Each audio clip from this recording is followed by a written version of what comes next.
C'est une demeure de pierre et de briques. Elle date de 1929. Regardez, c'est assez joli.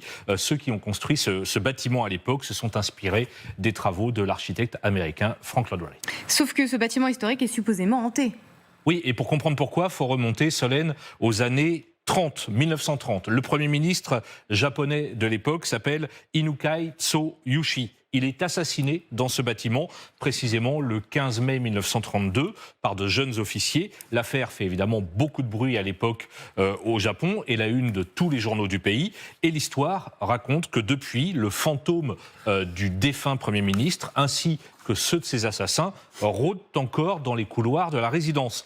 À tel point, ce bâtiment serait hanté, à tel point que 2 anciens premiers ministres, dont Shinzo Abe, ont préféré ne jamais investir les lieux. Mais Sanae Takaichi, elle, a fait le choix inverse et elle a donc emménagé dans cette résidence en début de semaine. Oui, et il y a peut-être une raison qui est tout à fait politique. La résidence se trouve à quelques mètres seulement des bureaux officiels du gouvernement, du chef du gouvernement japonais. Les 2 lieux sont extrêmement proches. Or, début décembre, Sanae Takaichi a été vivement critiquée au Japon parce qu'elle avait mis 35 minutes à rejoindre son bureau après un fort séisme, après un fort tremblement de terre. La première ministre était apparue un peu paniquée et en difficulté le temps de rejoindre son bureau et ses équipes. Elle a donc fini par déménager, suite à ces critiques, dans la résidence qui est supposée hantée.